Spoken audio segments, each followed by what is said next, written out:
Hi, my name is Olusegun George Olusoya, and I am a student of Seneca College for this Fintech program. This is my presentation for the Privacy Management and Identity Theft final presentation, and I will be speaking on the topic why privacy by design is crucial for the success of fintech. Now, let me ask you a question. Have you ever tried telling a fintech company your data is private and they should treat it just like your grandma's secret recipe? I'm sure they'll probably say sure, and then they ask for your location, your blood type, your pet's first name before you can even log in. But seriously, privacy in fintech isn't just something to think about after the fact. It has to be built in from the ground up. That's where privacy by design comes in. And today I'm going to tell you why it is not just important, but it is actually essential for all fintech companies to take privacy by design seriously. Let's start by this. Trust is everything in fintech. And let's be real, when it comes to money, we don't play games. As my favorite rapper once said, cash rules everything around me, and it wasn't lying. We want to know who we are trusting with our financial data, we want to know who we are trusting with our money, and we want to know how both are being handled. This is where privacy by design builds value.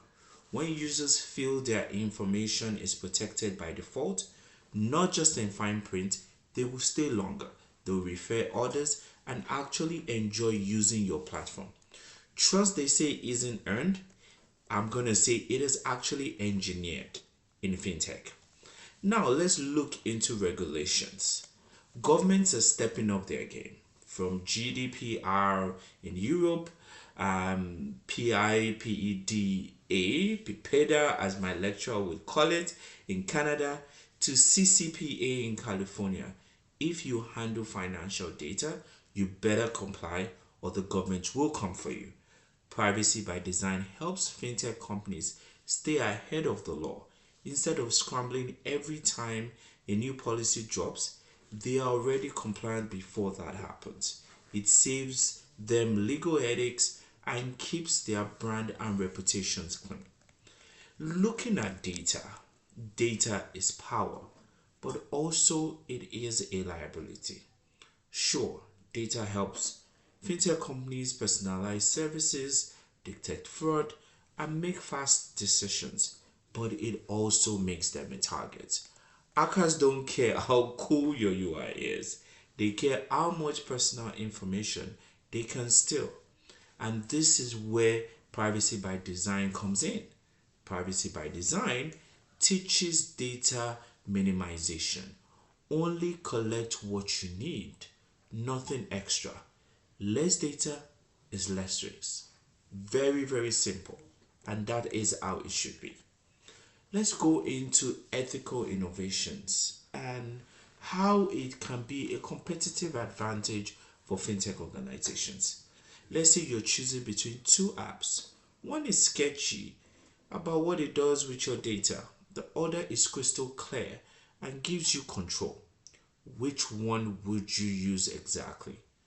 Privacy by design gives users respect, not just services. That creates emotional loyalty, and in fintech, emotional loyalty is actually gold. Some would even say it is diamond. Prevention, as they always say, is cheaper than cure. Prevention is also better than cure. We all go for checkups to avoid getting sick, right? Same thing with data security.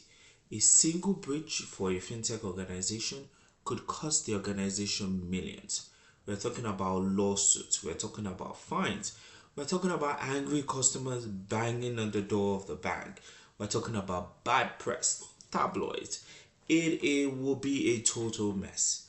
But if the fintech company has already built privacy into its system from day one, you prevent a lot of all this unnecessary drama.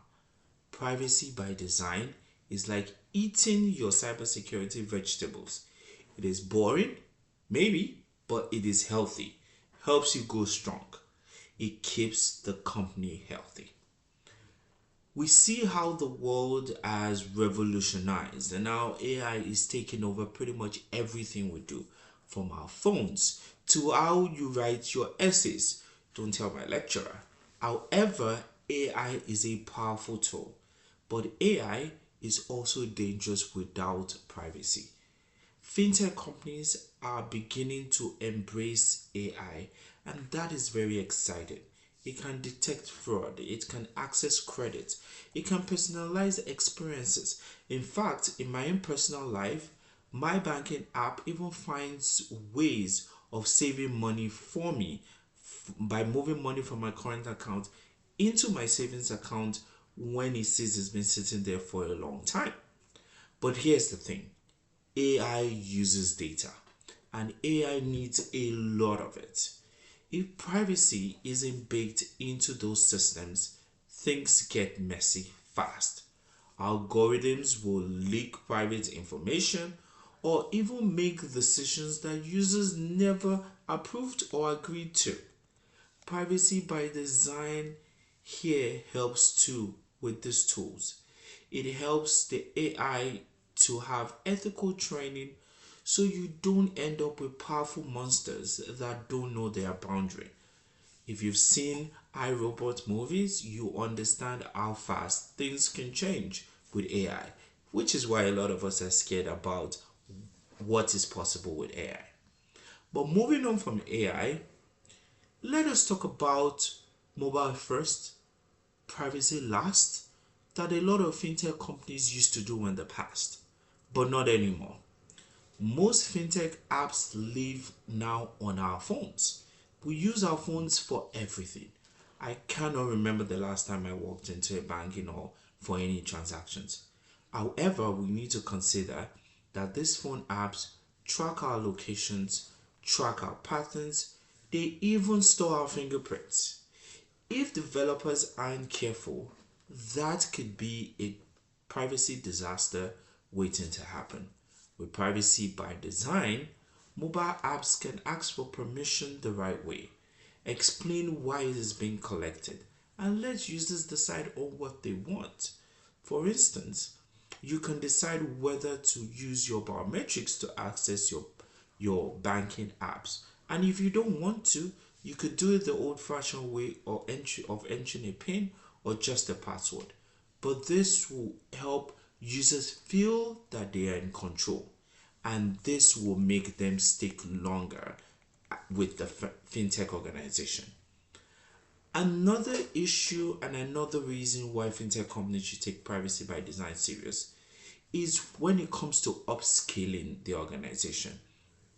A lot of fintech organizations try to scale up pretty fast, but they can't and they shouldn't forget privacy. Startups most especially love to move fast. And I get it. You want to beat the competition. But scaling without privacy is like building a 10-story building on a 2-story building type of foundation. Eventually, everything will crack and everything will crumble, which will bring us into the case study I'm going to talk about later in this video. But privacy by design gives you a solid foundation. As your company grows, your privacy practices should scale up too. You should encourage employing the right hands to mitigate risk, look into possibilities of where there could be privacy breaches, so you can innovate and sleep well at night. Lastly, privacy is a human right. This one is super deep, it is super important. Privacy isn't just about compliance or risk. It is about respecting people. It is about respecting their wishes, their names, address, their habits, their belief. All this should have the user's control embedded in it. They should control how that information is used. Fintech shouldn't be just about making profits. It should be about building relationships.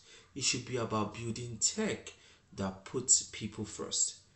Privacy by design is the only tested and proven way to do this. Now, let's look at a real life case study about why privacy by design is vital for the growth of any fintech organization. Let's talk about the company called Revolut. It was a fintech superstar. It had great features, flashy designs, millions of users. It grew so fast. But they made one big mistake. Privacy was an afterthought to them. Employees later revealed new features were pushed live before proper testing. There were no privacy reviews. Those were skipped in the name of we need to get this out in the market as fast as possible. But users noticed, and so did the regulators. Eventually, things got pretty serious. Then they had to backtrack. They had to hire a chief privacy officer. Then they created a privacy hub, made permissions more user friendly, and guess what? Their trust score rose by 18% in just 2 years. But this came after the government cracked down on them. With privacy by design, those things should be put in place ahead of time. Their story shows that privacy by design isn't just a buzzword. It is a prevention plan, and it can also be a rescue plan and a long-term strategy. Now let me wrap it up. I'm sure you're getting bored and you're getting tired of me shouting privacy by design, privacy by design. But to wrap things up, fintech is changing and how we think about money is rapidly evolving. But change without responsibility is very risky. Privacy by design isn't just a nice to have. It is the pillar of the success of every fintech organization. It builds trust, it protects people, keeps you out of legal trouble, and gives those companies serious competitive edge. So the next time someone says, "Oh, don't worry about it, we'll add privacy later," just remind them, a duct tape only fixes leaks, but it doesn't fix reputations. Thank you for listening to my presentation, and I'm going to give a big shout out to my lecturer, Professor Nassem. Thank you very much, sir, and thank you for enjoying my presentation. Bye for now.